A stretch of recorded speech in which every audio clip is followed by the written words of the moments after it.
As a Quickswap enthusiast, I love a Sub DPS character. You're telling me that I could play two characters at once? Sign me up. Now, I'm not talking about characters that offer coordinated attacks or characters that are used specifically for their buff. I'm talking about Sub DPS damage dealers who need just as much field time as their main carry counterpart. There's a stigma tied to Quickswaps and Sub DPS characters though, and that is the fact that their hypercarry counterparts will always be easier and better to play. Characters like Changli, Danjin, and Roccia are thought to be lesser beings when compared to their counterparts in their respective teams. There are some major misconceptions between the Sub DPS characters in the game, and it comes down to a few different factors. With Brant being released in a few weeks and Roccia just having left us, I think it's a great time to talk about the major controversial topic, the Sub DPS problem. My name is Void Enigma, and I'll be diving into this topic. Each side has some good points, and I'll be explaining why the Sub DPS characters are still quite valuable to all players. A Sub DPS on-field damage dealer is meant to do equal or close to the damage of the main carry. The characters that fit this role perfectly are the likes of Danjin, Changli, Yin Lin, Roccia, and Brant.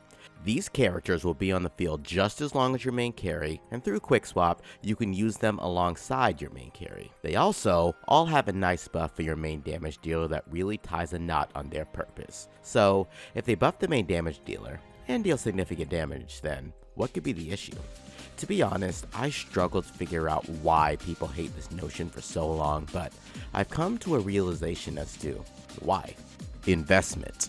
As a content creator, it's my job to play the game, optimize my account, and make videos and guides for you all to the best of my abilities. With that being said, please subscribe and like the video so that I can keep the lights on in my house, but because of this obligation, I play the game much more than an average person.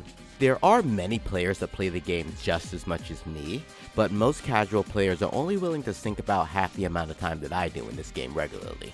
The major point of concern I see from people regarding Sub DPS characters is they require just as much investment as the main carry. Their echoes, levels, weapon, and forte need to be around the same level as the main carry, and that leaves people starved for resources. This is a fair point, but honestly, I very much disagree with it. Wuthering Waves is a live service game.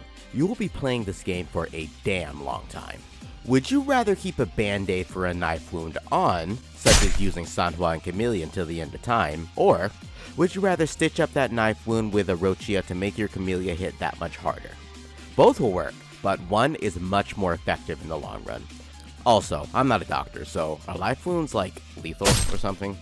Now, I'm not saying that you need Roccia for Camellia, as she works perfectly with Sanhua, but it is a definitive fact that Roccia is a better fit for Camellia. And if you like Roccia and want to use her, then you shouldn't be dissuaded for pulling for her just because you have a budget Sanhua.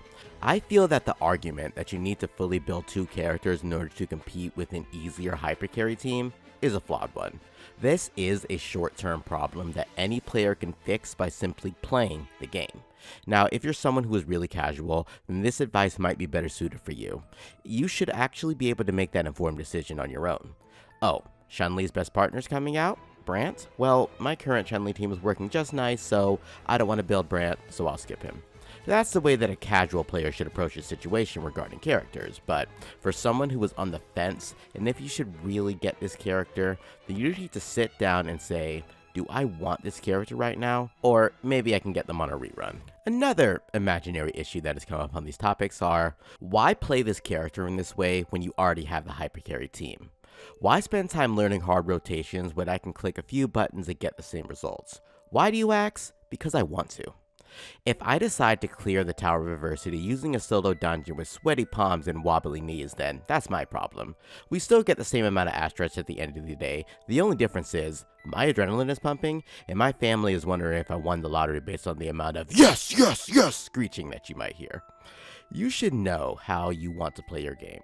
Seriously, there is absolutely nothing wrong with people using a standard rotation when they play the game, but it's equally annoying for those players who are good at quickswap and unique mechanics to be shamed for pulling off such techniques.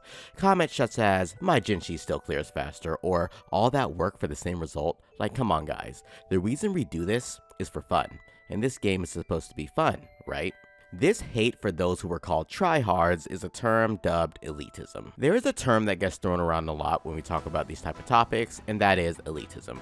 I believe that the best way to describe it is a player who has the ability to abuse mechanics and techniques in the game, and also brags about being able to do so.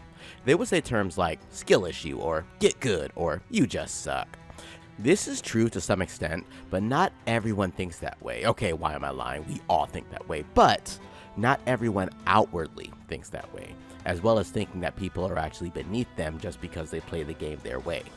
You won't even hear me saying skill issue without context, and this video is that context.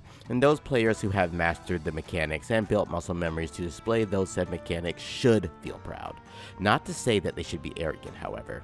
It's the same feeling as beating that hard boss that you've been struggling on for weeks. You feel a sense of pure bliss at the fact that you've mastered this boss or mechanic. So cut those players who are called elitist some slack. They probably earned the right to call themselves elite because they took the time to learn those skills. With all of that being said, most of the time, these sub DPS characters aren't actually that hard to play. You will have to do a few more inputs, but that's not much of a significant change. Let's take Roccia and Sanhua for example. Sanhua would do skill, liberation skill, hold Quickswap off, and go into Camellia. Meanwhile, Roccia would do her liberation, skill, bounce, bounce, bounce, and then swap off into Camellia. The difference here is, Roccia did some grouping, and she did some significant damage, and she set up Camellia to also do more grouping, for a little more time. Go check out Kuratura, cause seriously, dude's a beast with amazing gameplay and editing. The visuals are just insane. Sub DPS characters are also great for characters with cooldowns, but most of the time things kinda line up anyways, but still. The difficulty doesn't automatically go to an insane height when you're actually using these characters.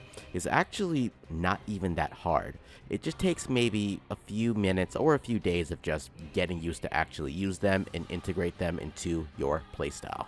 Yes, sub DPS characters need much more investment. Yes, sub DPS damage dealers are harder to play, but should you be skipping every new sub DPS character just because there's an easier, simpler option? No. Just make informed decisions, do your research, and if you like the playstyle, then get them. 90% of the time, you won't regret it. So go pick up your Danjin, Changlis, and consider Brant, because who knows, they might end up being your favorite character in the game. I got a Brant guide and Changli Brant's Quickswap guide coming your way, so when it gets closer to their release, make sure that you're subscribed so you don't miss those videos. Remember to always pull for those who you enjoy before anything else. That's what makes the game fun. So what if you need to build perfect echoes for them? Make it a long-term project. All of these characters will eventually be built anyways. It's not always about the first lap of the race. Sometimes, when you make it to the finish line, you want more than just a few characters at your side. If you enjoyed the video, leaving a like is the best way to support the channel. Subscribing will take that support one step further. Thank you so much for watching, and I hope you all are having an amazing day. Until next time, Enigma out.